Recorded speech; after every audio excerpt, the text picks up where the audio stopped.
السلام عليكم ورحمة الله وبركاته. إن الحمد لله نحمده ونستعينه ونستغفره ونعوذ بالله من شرور أنفسنا ومن سيئات أعمالنا. من يهدي الله فلا مضل له ومن يضلله فلا هادي له. ونشهد أن لا إله إلا الله وحده لا شريك له. ونشهد أن سيدنا وحبيبنا وطبيبنا ومولانا محمدا عبد الله ورسوله أرسله بالحق بشيرا ونذيرا وداعيا إلى الله بإذنه وسراجا وقمرا منيرا. فقد قال الله تعالى في كلامه المجيد وفي فرقانه الحميد. আমার সাথে পড়েন আউযু বিল্লাহি মিনাশ শাইতানির রাজীম। বিসমিল্লাহির রাহমানির রাহিম। ইয়া আইয়ুহাল্লাযীনা আমানু صلوا عليه وسلموا تسليما. اللهم صل على سيدنا مولانا محمد وعلى علي سيدنا مولانا محمد. بلغ العلا بكماله كشف الدجى بجماله حسنت جميع خصاله. صلوا عليه وعاله صلوا يا صدر بل ما استفاج إلا رحمة للعالمين. হাজারো ব্যথা বেদনার পরে ফিরে আসনি তুমি আপন ঘরে।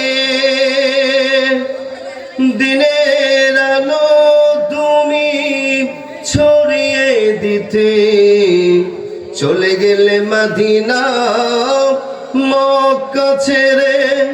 হে রাসূল তোমাকে ভুলি আমি কেমন করে। হে রাসূল তোমাকে ভুলি আমি কেমন করে। হাজারো ব্যথা বেদনার পরে ফিরে আসনি তুমি আপন ঘরে। দিনের আলো তুমি ছড়িয়ে দিতে চলে গেলে মদিনা মক্কা ছেড়ে। হে রাসূল তোমাকে ভুলি আমি কেমন করে। কে না খেয়ে দিন প্রচারের কাজে নিজেকে দিয়েছ বিলিয়ে। তায়েফের কাফেরেরা চিনল না সে আলো।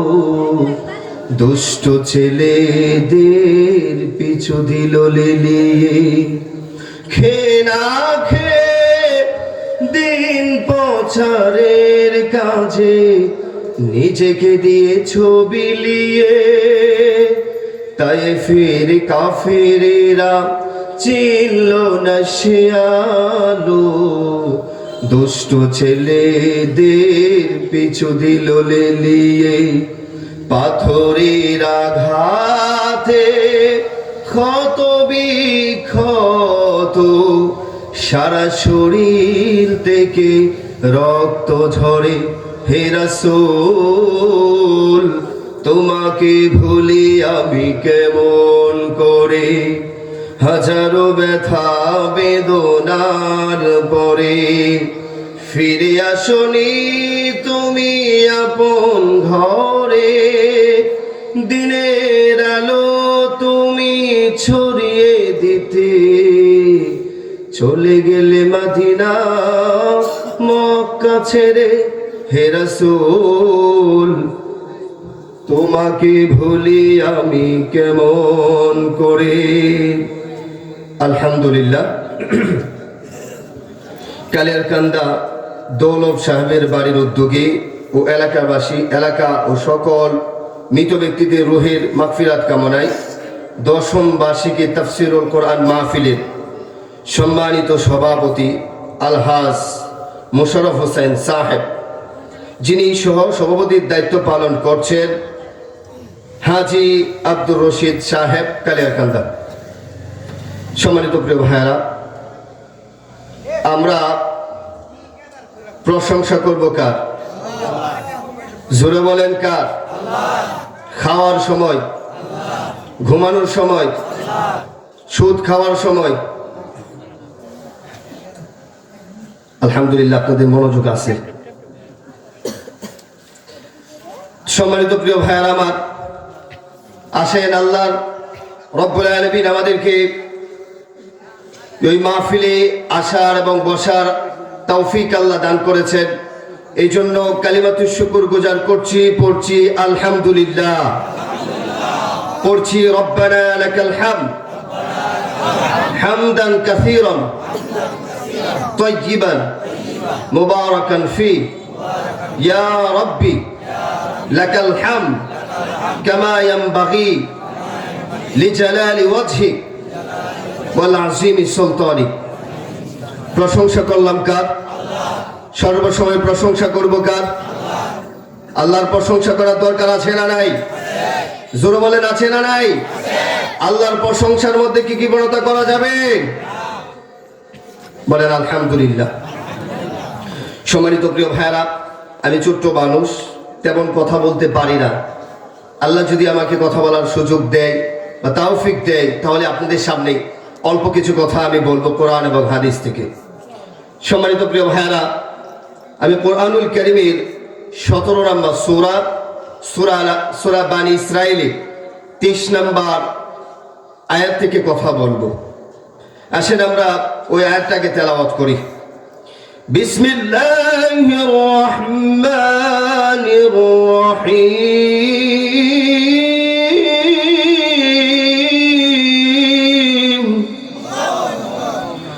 وقضى ربك ألا تعبدوا إلا إياه وبالوالدين إحسانا।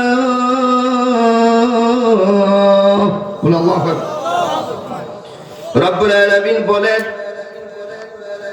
শুধুমাত্র কেবলমাত্র একমাত্র তোমরা আল্লাহর গোলামি করবা, আল্লাহর দাসত্ব করবা। আল্লাহর গোলামি ছাড়া, আল্লাহর দাসত্ব ছাড়া কারো গোলামি করা যাবে না। 2 নাম্বার টপিক হচ্ছে ওয়াবিল ওয়ালিদাইনি ইহসানা। তোমরা তোমাদের মাতা পিতার প্রতি ইহসান করবা, সৎ আচরণ করবা। জোরে বলেন কি করবেন? জোরে বলেন কি করবেন? এখানে আল্লাহ রাব্বুল আলামিন এই আয়াতের ভিতরে 2টা বিষয় আমাদেরকে জানিয়েছেন। কয়টা বিষয়? একমাত্র আমরা ইবাদত করব কার? আল্লাহ বলছেন ওয়াকাদা রাব্বুকা আল্লা তা'বুদু ইল্লা ইয়্যাহু ওয়া বিল ওয়ালিদাইনি ইহসানা। আল্লাহ বললেন তোমরা শুধুমাত্র কেবলমাত্র একমাত্র এক আল্লাহর ইবাদত করবা। এটা কে বলেছেন? কারণ আল্লাহর গোলামি ছাড়া, আল্লাহর দাসত্ব ছাড়া কোনো মানুষের দাসত্ব করা যাবে না। কারণ আল্লাহ আমাদেরকে বানিয়েছেন একমাত্র আল্লাহর গোলামি করার জন্য।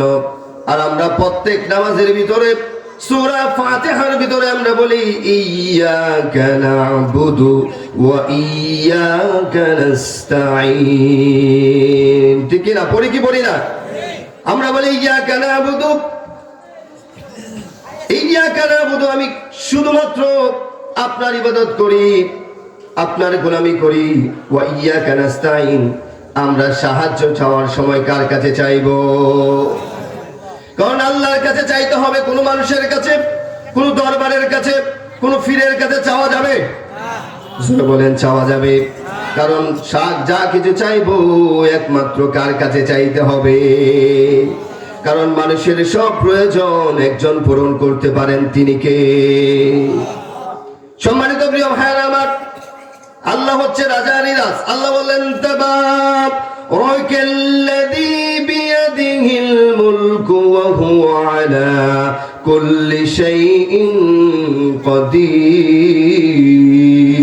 সূরা বলে আল্লাহু আকবার। আল্লাহ বললেন বরকতময় সেই আল্লাহ যার হাতে রয়েছে সমস্ত পৃথিবীর কর্তৃত্ব, সমস্ত পৃথিবীর মালিক কে? সূরা বলেন আল্লাহ। সমস্ত পৃথিবীর মালিক তিনি, তিনি হচ্ছে রাজাধিরাজ, তিনি হচ্ছে সকল ক্ষমতার মালিক কে? আমরা চাওয়ার সময় একমাত্র আল্লাহর কাছে চাইতে হবে। আল্লাহর কাছে চাইলে আমাদের সব প্রয়োজন পূরণ করতে পারেন, তিনি কে? কোন বাবা পারে? কোন মাজারে পারে? কিছু অনেক মানুষ আছে দেখা যায় বাবার কাছে চাই, মাজারের কাছে গিয়ে চাই। বলেন তো, যিনি মাজারে শুয়ে আছেন, যিনি খবরে শুয়ে আছেন, ওই ব্যক্তি জীবিত থাকতে কার কাছে চাইতেন বলেন? ওই ব্যক্তি যদি আল্লাহর কাছে চায়, তাহলে আপনি ওই মাজারের কাছে চাইলে কি পাবেন? পাওয়া যাবে? তাহলে শোনেন, দুনিয়ার মানুষ আপনার প্রয়োজন পূরণ করতে পারবে না, প্রয়োজন পূরণ করতে পারেন তিনি কে? কেমন করে পারেন? একটা ঘটনা শোনেন। এক বাদশা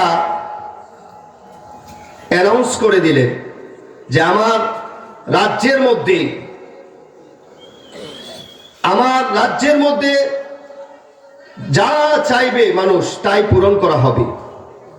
তার সেনাপতি উঠে বললেন, রাজা সাহেব, আমার ছেলের প্রয়োজন আপনি পূরণ করতে পারবেন না, আমার ছেলের চাহিদা আপনি পূরণ করতে পারবেন না। রাজা সাহেব তো রেগে মেগে একাকার হয়ে গেলেন। কি বলো সেনাপতি, আমি পারবো না?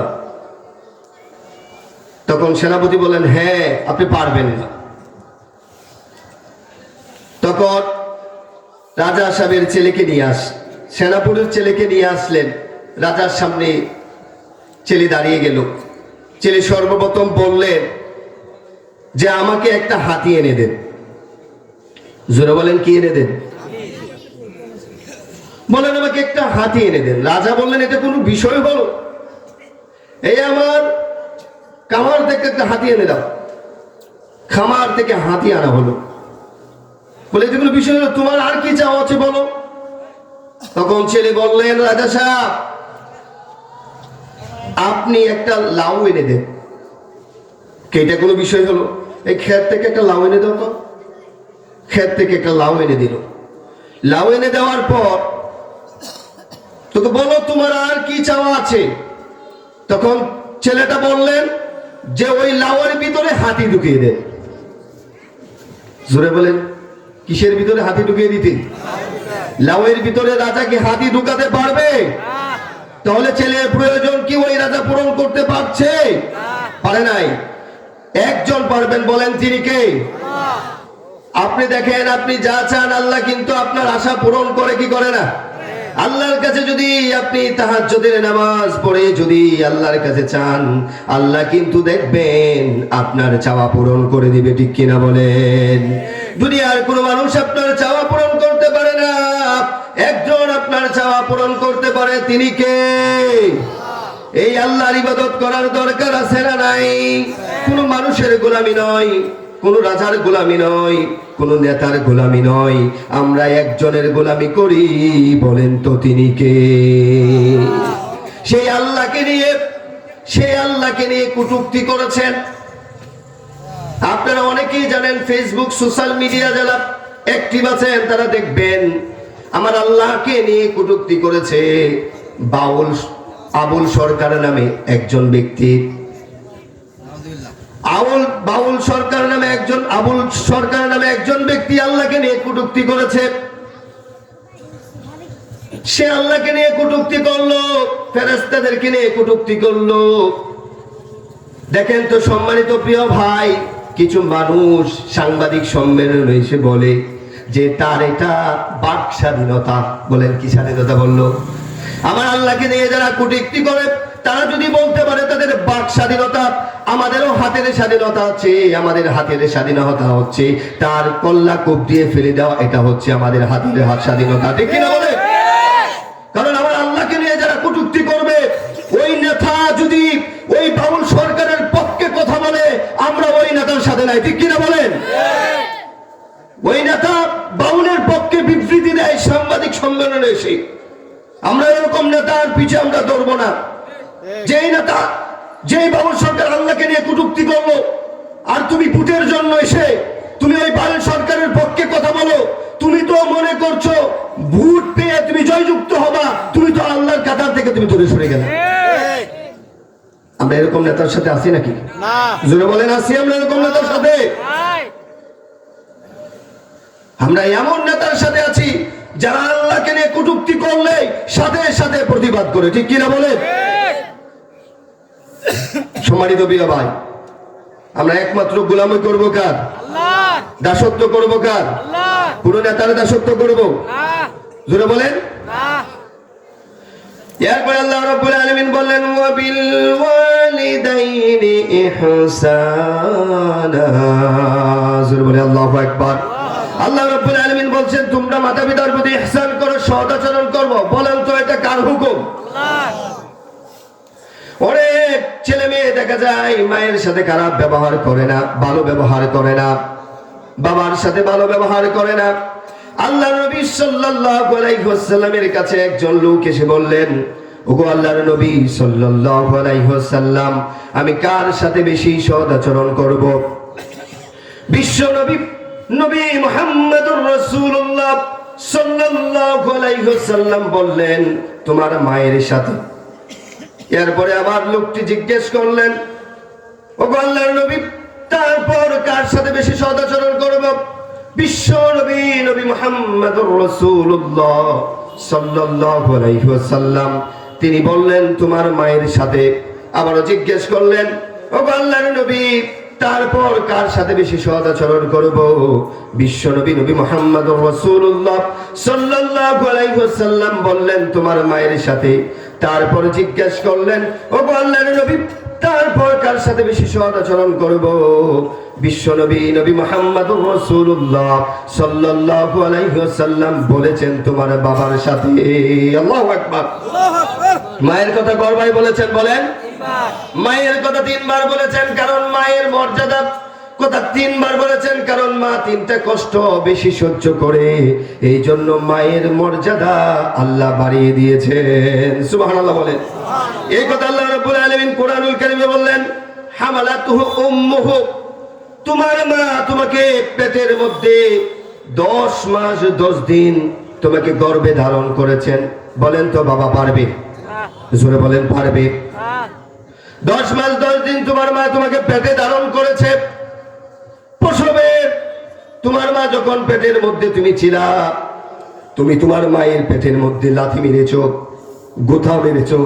রাতে যখন গভীর ঘুমে তোমার মা যখন গভীর ঘুমে ঘুমিয়ে আছে, তুমি তোমার মায়ের পেটের মধ্যে লাথি মেরেছো, গোথা মেরেছো, তোমার মায়ের ঘুম ভেঙে গেছে, কিন্তু তোমার মা মুখ বুজে সহ্য করে নিয়েছে। তোমার মা কারো কাছে কৈফত করে নাই। বলেন তো ওই মাকে কষ্ট দিলে আল্লাহর জান্নাত পাওয়া যাবে? ওগো মা তুমি এই ধরনের শ্রেষ্ঠ নিয়াম, তোমারই পদ তলে রয়েছে জান্নাত। ওগো মা তুমি এই ধরনের শ্রেষ্ঠ নিয়াম, তোমারই পদ তলে রয়েছে জান্নাত। এই পৃথিবী তাত্ত গো ফুল পাখিহীন, এই পৃথিবী তাত্ত গো মায়া মোহহীন। যদি না পেত তোমার, যদি না পেত তোমার মায়ারো হাত, ওগো মা তুমি এই ধরনের শ্রেষ্ঠ নিয়ামক, তোমারই পদ তলে রয়েছে জান্নাত। ঠিক কিনা বলেন? বাবাও কিন্তু কম নয়। যদি বাবাকে কষ্ট দেন, জান্নাতের দরজায় তালা মেরে দিবে আল্লাহ। অনেকের বাবা আছে কিন্তু সৎ আচরণ করতে পারেন না। সম্মানিত প্রিয় ভাইয়েরা, যাদের বাবা আছে, আজকে যদি বাবার সাথে যদি অন্যায় করেই থাকেন, আজকে গিয়ে বাবাকে বিয়ে বলবেন, বাবা আমি অন্যায় করে ফেলেছি, বাবা আমি অন্যায় করে ফেলেছি, বাবা আপনি আমাকে মাফ করে দেন। কারণ যার বাবা নাই সে বুঝে বাবা হারানোর কত ব্যথা। ঠিক কিনা বলে? বাবা তুমি কেমন আছো ছোট্ট মাটির ঘরে, তোমার কথা হৃদয় মাঝে পড়ছে বারে বারে। যাদের বাবা নাই তারাই বুঝবে। বাবা তুমি কেমন আছো ছোট্ট মাটির ঘরে, তোমার কথা হৃদয় মাঝে পড়ছে বারে বারে। বাবা গো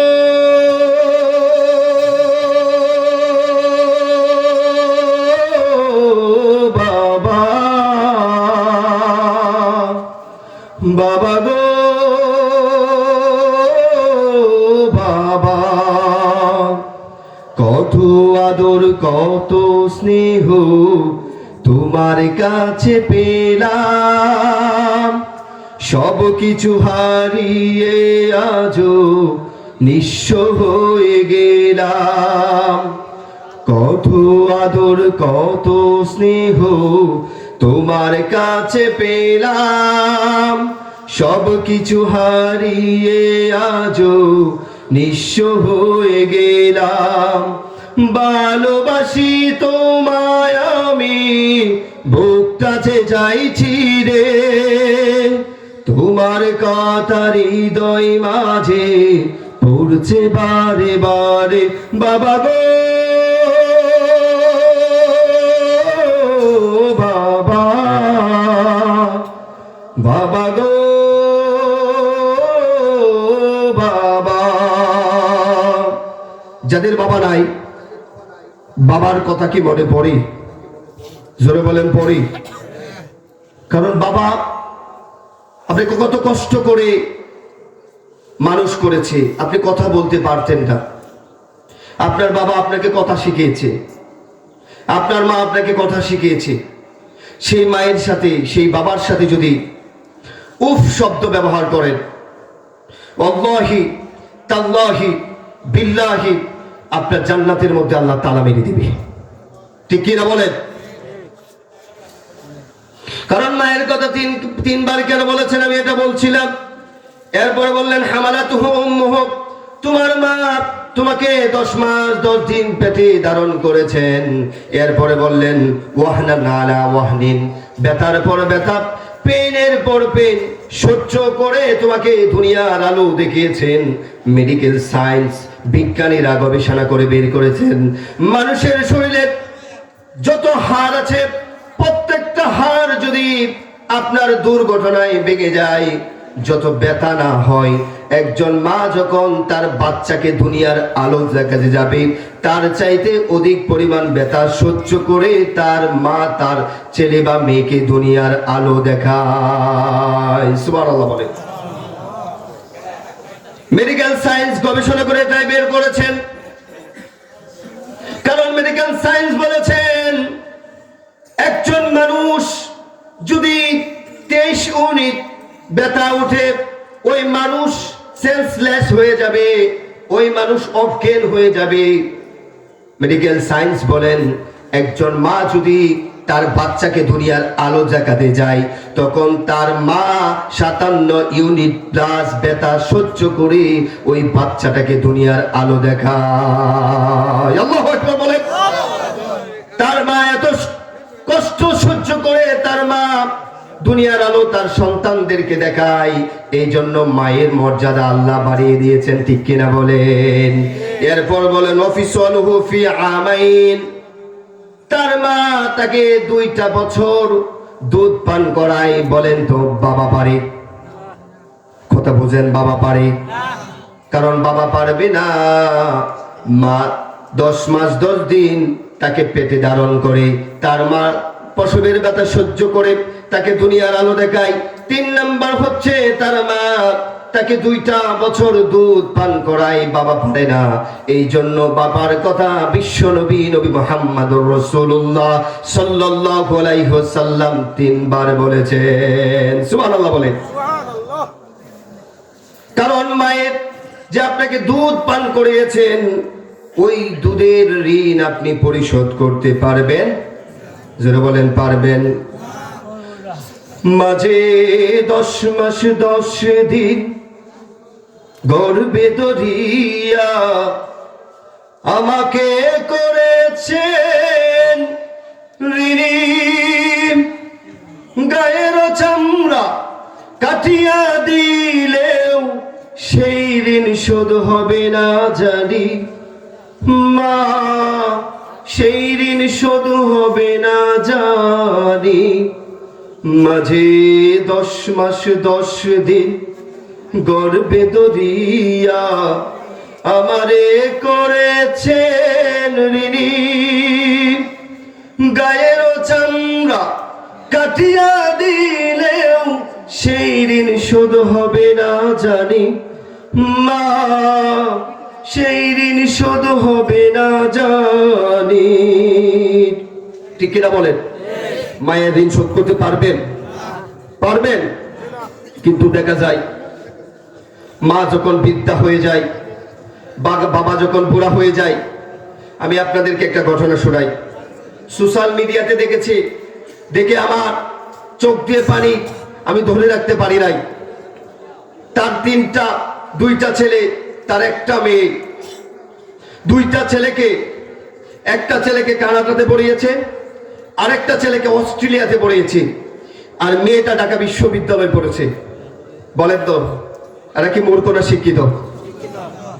বাবা আবার জাহাঙ্গীরনগর বিশ্ববিদ্যালয়ে অধ্যাপক ছিলেন। তার বাবা যখন রিটায়ার্ড হলেন, ছেলে যখন অনার্স মাস্টার্স কমপ্লিট করে দেশে আসলেন, বাবা রিটায়ার্ড হলেন। বাবা যখন ঘরে বসে গেলেন, রিটায়ার্ড হলে মানুষ কি আরো কোনো কাজ করতে পারে? সাধারণত করে। বাবা যখন রিটায়ার্ড হয়ে গেলেন, ঘরের ভিতরে যখন ছেলের বউ বলছে, তো তোমার বাবা তো নিষ্কর্মা, তোমার বাবা তো কাজ করতে পারে না, তোমার বাবা তো ঘরে বসে পড়ে গিয়েছে, তোমার বাবা বাথরুম প্রস্রাব আমি ক্লিন করতে পারবো না, আমি পরিষ্কার করতে পারবো না। তখন তিনি তো অধ্যাপক ছিলেন, তিনি তো শিক্ষিত মানুষ ছিলেন, জাহাঙ্গীরনগর বিশ্ববিদ্যালয়ের অধ্যাপক ছিলেন তিনি তো শিক্ষিত মানুষ। কথা শোনার পর ছেলে কোনো কি করলেন না, কোনো কর্ণপাত করলেন না তার বউয়ের কথাতে। ছেলে কথা শুনে বাবা ঘর থেকে বের হয়ে গেলেন। একটা বাস স্ট্যান্ডের মধ্যে বাবা বসে রয়েছেন, বাড়িতে ফিরবেন না। কি করবেন না? বাড়িতে ফিরবেন না। বাবা চোখে পানি টলমল করতেছে। বাবাকে এক ভদ্রলোক জিজ্ঞেস করলেন, ও চাচা, আপনার চোখ দিয়ে পানি পড়ছে কেন? আপনার এভাবে বাস স্ট্যান্ডে বসে আছেন কেন? আমি দেখতেছি সকাল থেকে এখন সন্ধ্যা হয়ে গেছে, আপনি ওই বাস স্ট্যান্ডের মধ্যে বসে আছেন। ও চাচা, আপনি কি বাড়িতে যাবেন না? তখন অধ্যাপক উত্তর দিলেন, বাবা, আমার বাড়িতে আর যাওয়া হবে না বাবা। আমি আমার ছেলেদেরকে, 2টা ছেলেদেরকে, একটা কানাডাতে পড়িয়েছি, একটা অস্ট্রেলিয়াতে পড়িয়েছি। আজকে আমার ছেলের বউয়ের মুখ থেকে শুনতে হলো যে আমি এখন যদি চলতে না পারি, আমি প্রস্রাব করলে, আমি যদি প্রস্রাব করে দিই, বাথরুম করে দিই, আমার ছেলেকে আমার পুতের বউ বলতেছে যে আমার প্রস্রাব, আমার বাথরুম ক্লিন করতে পারবে না। ওই বুড়া তো নিষ্কর্মা হয়ে গেছে, ওই বুড়াকে যেন বৃদ্ধাশ্রমে রেখে আসা হয়। বাবা আবার কষ্টে বুকটা ফেটে যাচ্ছে, কারণ আমার ছেলেকে আমি দুনিয়ার শিক্ষায় শিক্ষিত করেছি। আমার ছেলেকে যদি মাদ্রাসায় শিক্ষায় শিক্ষিত করতাম, আজকে আমার ছেলের মুখ দিয়ে এমন কথা শোনা যেত না। ঠিক কিনা বলেন? যারা মাদ্রাসায় পড়েছে, আলেম হয়েছে, আপনি দেখাতে পারবেন না তাদের মায়েদেরকে বৃদ্ধাশ্রমে রেখে এসেছে, দেখাতে পারবেন না। এটা সে শিক্ষা অর্জন করেছে ঠিকই, কিন্তু সুশিক্ষা অর্জন করতে পারে নাই। একটা হচ্ছে সুশিক্ষা আর একটা হচ্ছে কুশিক্ষা। ঠিক কিনা বলেন? কারণ যদি সুশিক্ষায় শিক্ষিত হলো, তাহলে এই ছেলে ওই আয়াতটা অবশ্যই মনে রাখতেন, ওয়াকাযা রাব্বুকা আল্লা তা'বুদু ইল্লা ইয়্যাহু ওয়া বিল ওয়ালিদাইনি ইহসানা। আল্লাহু আকবার বলেন। ওই আয়াতটা অবশ্যই তার মাথায় আসতো। সে তো জেনারেল শিক্ষিত, তাই মাথায় আসে নাই। তার বাবাকে বৃদ্ধাশ্রম নেওয়ার পরিকল্পনা করলো। ও ভাই, আপনারা যারা এখানে এরকম রোগী আছেন, এরকম আচরণ মানুষ করেন, এরকম রোগী যদি এখানে থেকে থাকেন, আল্লাহর হস্তে এটা পরিহার করবেন। কারণ হচ্ছে আপনার মা হচ্ছে জান্নাত, আর জান্নাতের দরজা হচ্ছে আপনার বাবা। আপনার মাকে যদি কষ্ট দেন তাহলে জান্নাত পাবেন না, আর আপনার বাবাকে যদি কষ্ট দেন তাহলে ওই জান্নাতের দরজা দিয়ে ঢুকতে পারবেন না। ঠিক কি না বলেন? যাদের বাবা আছে, যাদের মা জীবিত আছে, তারা আজকে থেকে মায়ের সেবা যত্ন লেগে যান। কারণ মায়ের সেবা যত্ন করলে দুনিয়া থেকে আপনি জান্নাত পাবেন। সুবহানাল্লাহ বলেন। যা করতে হবে দুনিয়া থেকেই করে নিয়ে যেতে হবে, কারণ বাবা এবং মাকে কষ্ট দিলে জান্নাত পাবেন না। বিশ্বনবী সাল্লাল্লাহু আলাইহি ওয়াসাল্লামের কাছে একজন লোক এসে বললেন, ওগো আল্লাহর নবী, আমি জিহাদের প্রান্তরে যেতে চাই। আমার মনে বড় তামান্না, আমার মনে বড় আক্ষেপ, আমি জিহাদের প্রান্তরে যেতে চাই। ওগো আল্লাহর নবী, আপনি আমাকে জিহাদের প্রান্তরের জন্য অনুমতি দেন। আল্লাহর নবী, বিশ্ব নবী, নবী মুহাম্মদুর রাসূলুল্লাহ সাল্লাল্লাহু আলাইহি ওয়াসাল্লাম, তিনি ওই লোকটাকে উত্তর দিলেন, আপনার মা জীবিত আছে নাকি? লোকটা বলেন, ওগো আল্লাহর নবী, জি আমার মা এবং বাবা উভয় জীবিত আছে। তাহলে আপনার মা এবং বাবার সেবা যত্ন করেন কি? লোকটা আবারও বললেন, ওগো আল্লাহর নবী, আমি যুদ্ধে যেতে চাই, আমি জিহাদের প্রান্তরে যেতে চাই। ওগো আল্লাহর নবী, আপনি আমাকে অনুমতি দেন। বিশ্ব নবী নবী মুহাম্মদুর রাসূলুল্লাহ সাল্লাল্লাহু আলাইহি ওয়াসাল্লাম আবারও জিজ্ঞেস করলেন যে আপনার মাতা এবং পিতা উভয় জীবিত আছে নাকি? লোকটা আবারও বললেন যে আমাদের মাতা পিতা জীবিত আছে। তখনও ওই লোকটাকে বললেন, যান আপনার মাতা পিতার সেবা যত্ন করেন। বিশ্বনবীকে আবারও প্রশ্ন করলেন, আবারও সেম উত্তর দিলেন। চতুর্থবারের মাথায় বিশ্বনবী দ্বিতীয়বার উত্তর দেওয়ার পর বিশ্বনবী নবী মুহাম্মদুর রাসূলুল্লাহ সাল্লাল্লাহু আলাইহি ওয়াসাল্লাম ওই লোকটা থেকে মুখ ফিরিয়ে নিলেন, চলে যাচ্ছেন। বিশ্বনবী নবী মুহাম্মদুর রাসূলুল্লাহ সাল্লাল্লাহু আলাইহি ওয়াসাল্লামের সামনে গিয়ে বললেন, ওগো আল্লাহর নবী, বিশ্ব নবী এভাবে দাঁড়ালেন, ওগো আল্লাহর নবী, বিশ্ব নবী নবী মুহাম্মদুর রাসূলুল্লাহ, আমি জিহাদের প্রান্তরে যেতে চাই, আমি যুদ্ধে যেতে চাই। ওগো আল্লাহর নবী, আপনি অনুমতি দেন। বিশ্ব নবী আবার উত্তর দিলেন যে আপনার মাতা এবং আপনার পিতা জীবিত আছে নাকি? তখন লোকটা বললেন যে আমার মাতা এবং পিতা জীবিত আছে। তখন বিশ্ব নবী নবী মুহাম্মদুর রাসূলুল্লাহ সাল্লাল্লাহু আলাইহি ওয়াসাল্লাম বলেন, আপনার মাতা পিতার সেবা যত্ন করেন, যুদ্ধের প্রান্তরে গিয়ে যেই সওয়াব আপনি অর্জন করবেন, আপনার আমলনামায় সেই সওয়াব আল্লাহ দান করে দিবেন। আল্লাহু আকবার। মাতা পিতাকে যুদ্ধের চাইতে প্রাধান্য দিয়েছেন তিনি কে? বিশ্ব নবী নবী মুহাম্মদুর রাসূলুল্লাহ সাল্লাল্লাহু আলাইহি ওয়াসাল্লাম। দেখেন মাতা পিতার কত সম্মান। মাতা পিতার সাথে খারাপ ব্যবহার করেন কেন? কারণ আপনার মাতা পিতা যদি কার দ্বারা দুনিয়াতে এলেন? আল্লাহ বলেন ইকরা বিসমি রাব্বিকাল্লাযী খালাক খালাকাল ইনসানা মিন আলাক ইকরা রাব্বুকাল আকরাম আল্লাযী আল্লামা বিল কলম আল্লামাল ইনসানা মা লাম ইয়ালাম। আল্লাহু আকবার বলেন।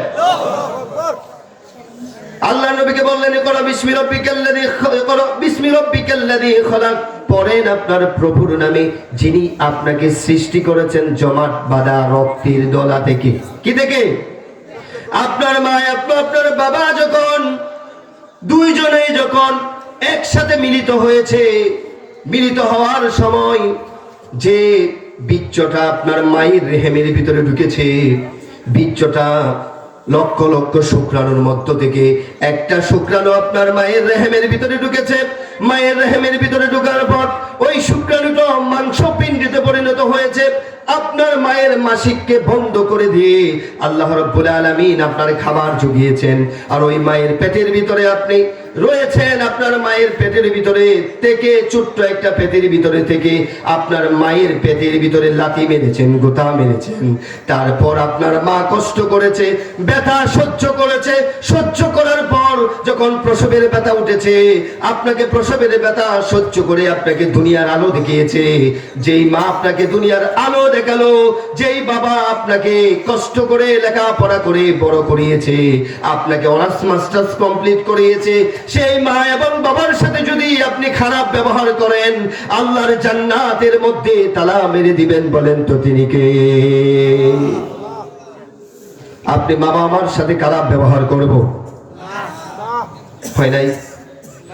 হয় নাই? জোরে বলেন করব? হাত তোলেন, বলেন আজকে থেকে যারা আমরা বাবার সাথে খারাপ ব্যবহার করেছি, মার সাথে খারাপ ব্যবহার করেছি, আজকে থেকে মা থেকে ক্ষমা নিব, বাবা থেকে ক্ষমা নিব। জোরবান নিব কি নিব না? হাত আমার আজকে ক্ষমা নিবেন। দেখেন মায়ের দোয়াতে সম্মানিত প্রিয় ভাইরা, দেখেন আজকে থেকে আরেকটা শিক্ষা নেন। সম্মানিত বাবা এবং মা, আমি উভয়কে বলছি, বাবা এবং মা, দেখবেন যদি ছেলের প্রতি অসন্তুষ্ট হয়, ছেলে যদি দুষ্ট প্রকৃতির হয়, ছেলেদেরকে আমরা বদ্ধ দেই, আছে না নাই? আমাদের কিশোরগঞ্জের ভাষায় বলি যে তোর লেংদি ফোয়াইতো না, এরকম বলি কি বলি না? তুই ভিক্ষা করে খাবি, তুই খাবার পাবি না, এরকম বদ্ধ দেয় কি দেয় না? না, ছেলেদেরকে বদ্ধ দিবেন না। আপনি খারাপ দোয়া করলেও আল্লাহর দরবারে কবুল হয়ে যাবে, আপনি ভালো দোয়া করলেও আল্লাহর দরবারে কবুল হয়ে যাবে। এটা মুখ নয়, এটা বুলেটের চাইতেও বড়। কারণ বাবা মার দোয়া আল্লাহর কাছে কোনো পর্দা থাকে না, এটা কবুল হয়ে যায়। সুবহানাল্লাহ বলেন। আমি একজন লেখকের বই পড়েছিলাম, লেখকের নাম হচ্ছে আদিল আল কালবানি। নাম কি? শায়েখ আদিল আল কালবানি। তিনি কাবার একজন ইমাম ছিলেন। শুনেন সম্মানিত প্রিয় ভাইয়েরা, আমার মায়েরা, আমার বাবারা শুনেন। শায়েখ আদিল আল কালবানি তিনি কাবা শরীফের ইমাম হয়েছেন। কিভাবে? ওই লোকটা চেহারা তেমন সুন্দর ছিল না, কালো ছিল। কি ছিল? কালো ছিল। তার বইটা আমি পড়ার সময় তার পরিচিতি পর্বটা আমি পড়েছিলাম। সে পরিচিতি পর্বটা যখন আমি পড়ছিলাম, তখন এক পর্যায়ে সে বলছিল যে আমি কাবা শরীফের ইমাম হয়েছি আমার মায়ের বদ্দর কারণে। সুবহানাল্লাহ বলে। কেন কারণে? বদ্দর কারণে। বদ দোয়া দিয়েছিল মা। মা হচ্ছে দিনদার ছিল। মা বলতো, যখন ছেলে কালবানি ছিল একটু দুষ্ট প্রকৃতির, এরকম দুষ্ট প্রকৃতির ছেলে আমাদের সমাজে আছে না নাই? শায়েখ আল কালবানি একটু দুষ্ট প্রকৃতির ছিল, সে দুষ্টুমি করত। তখন তার মা যখন দুষ্টুমি করত, তার মা তার ছেলের জন্য দোয়া করতেন, আল্লাহ আমার ছেলেকে আপনি কাবার ইমাম বানিয়ে দেন। সুবহানাল্লাহ বলে। শায়েখ আল কালবানি বলেছেন, আমি আমার মায়ের বদদুয়াতে আমি কাবা শরীফের ইমাম হয়েছি। আল্লাহু আকবার। বদদুয়া দিবেন, ঠিক আছে। আপনি বলেন যে আমার ছেলেকে আল্লাহ আপনি মুহাক্কিক বানিয়ে দেন, আমার ছেলেকে আপনি ফাকি বানিয়ে দেন, আমার ছেলেকে হাফেজে কোরআন বানিয়ে দেন, আমার ছেলেকে মুহাক্কিক আলেম বানিয়ে দেন। আর রাগ উঠলে বলতে পারবো কি পারবো না? জোরে বলেন, পারবো কি পারবো না? রাগ উঠলে এটা বলেন, রাগ উঠলে বলিয়েন না তুই খাবার পাবি না, তুমি না খেয়ে মরবি, এরকম বদ্দুয়া আজকে থেকে করবো? সম্মানিত প্রিয় ভাইয়ারা, একটু সামনের দিকে একটু ঝুঁকি, পিছনে জায়গা হচ্ছে না, একটু সামনের দিকে এগিয়ে বসি, সামনের দিকে আগান, সামনের দিকে আগান। খালি জায়গা পূরণ করেন, খালি জায়গাগুলো পূরণ করে দেন, খালি জায়গা পূরণ করেন। সম্মানিত প্রিয় ভাইয়ারা আমার, ঘোষণা দিবেন? আচ্ছা ঠিক আছে। আল্লামা ডক্টর খলিলুর রহমান খান সাহেবের আগমন। সম্মানিত এলাকাবাসী, আজকে আমাদের প্রধান আকর্ষণ সারা বাংলার আলোক সৃষ্টিকারী বক্তা, আমাদের কিশোরগঞ্জের গর্ব, সুদূর মিশর থেকে ডিগ্রিপ্রাপ্ত আল্লামা ডক্টর খলিলুর রহমান খান আল-আজহারী সাহেব আমাদের মধ্যে উপস্থিত হয়েছেন। হুজুর অল্প কিছু করার মধ্যেই আলোচনা পেশ করবেন ইনশাআল্লাহ। আপনারা এদিক সেদিক ঘোরাফেরা না করে মাহফিল স্থলে চলে আসুন।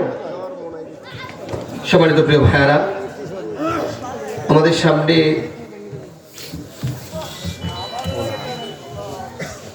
প্রধান আলোচক এসে পড়েছেন, ডক্টর খলিলুর রহমান খান আল-আজহারী। হুজুরকে রেখে, আমি ছাত্র মানুষ, হুজুরকে রেখে আমি কথা বলতে পারবো না, কারণ কথা বলাই যাবে না। এই জন্য সম্মানিত প্রিয় ভাইয়েরা আমার, আমি যেই কথাগুলো আপনাদের সামনে উপস্থাপন করেছি, আল্লাহ যেন আগে আমাকে আমল করার তৌফিক আল্লাহ দান করেন, বলেন আমিন। তারপর আপনাদেরকে আমল করার তৌফিক আল্লাহ দান করেন, বলেন আমিন। আজকে থেকে ওয়াদা করেন, এই মাহফিল থেকে ওয়াদা করে যান, যারা বাবা এবং মার সাথে খারাপ ব্যবহার করেছেন, যদি বাবা মা জীবিত থাকে, আজকে গিয়ে বাবা মার কাছ থেকে ক্ষমা নিয়ে নেবেন। বাবা মার কাছ থেকে ক্ষমা নিলে আপনি কি ছোট হয়ে যাবেন? জোরে বলেন, ছোট হয়ে যাবেন? ছোট হবেন না, বরং আল্লাহ আপনার সম্মান বাড়িয়ে দিবে, ঠিক কি না? কারো কাছে ক্ষমা চাইলে আল্লাহ তার সম্মান আরো বাড়িয়ে দেয়। আজকে থেকে কি আমরা ক্ষমা নিব? পারবো তো? জোরে বলেন, পারবো ইনশাআল্লাহ। আল্লাহ আমাকে, আপনারা দোয়া করবেন। আমি অগোছল কথা বলেছি, আমি তো ছোট্ট মানুষ, কথা বেশি বলতে পারি না। দোয়া করবেন আল্লাহ যেন এই কণ্ঠটাকে দিনের জন্য আল্লাহ কবুল করেন, ইসলামী আন্দোলনের জন্য কবুল করেন। কারণ ইসলামী আন্দোলনের জন্য কবুল করতেই হবে, কারণ এখন ভাই একটু কথা বলি। সম্মানিত প্রিয় ভাইরা, এই মাহফিল থেকে যদি রাষ্ট্র সংস্কারের কথা না বলি, রাষ্ট্র সংস্কারের কথা ওই মাহফিল থেকেই বলতে হবে। রাষ্ট্র কি দিয়ে চলবে বলেন তো? জোরে বলেন, কি দিয়ে চলবে? কারণ দেখেন সম্মানিত প্রিয় ভাইরা আমার, ওই মসজিদের একজন ইমামকে যদি আমরা বাছাই করি, দেখি দাড়ি আছে কিনা, দাড়ি ছোট কিনা, দাড়ি লম্বা কিনা, লম্বা জামা পরে কিনা, দেখি কি দেখি না? একটা মহল্লার 200 মানুষের ইমাম বানানো হয়েছে, তাকে দেখার সময় আমরা দেখি দাড়ি ছোট কিনা, দাড়ি লম্বা কিনা, এরকম আমরা দেখি। কিন্তু একটা চেয়ারম্যান, মেম্বার, মন্ত্রী, এমপি বানাতে গিয়ে আমরা কিন্তু সেটা দেখি না, ঠিক কিনা বলেন? আমরা দেখি কে আমাকে একটা চা খাওয়াতে পারবে, কে আমাকে 500 টাকা দিতে পারবে, তাকেই আমরা বুদ্ধি দেই, ঠিক কিনা বলেন? ওরকম মানুষদেরকে আমরা বুদ্ধি দিব না, এমন মানুষদেরকে আমরা বুদ্ধি দিব যারা নাকি আল্লাহকে ভয় করে। কাকে ভয় করে?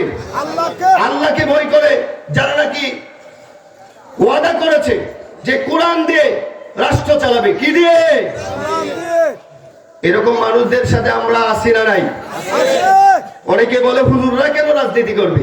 তো হুজুররা করবে না, আপনি করবেন রাজনীতি?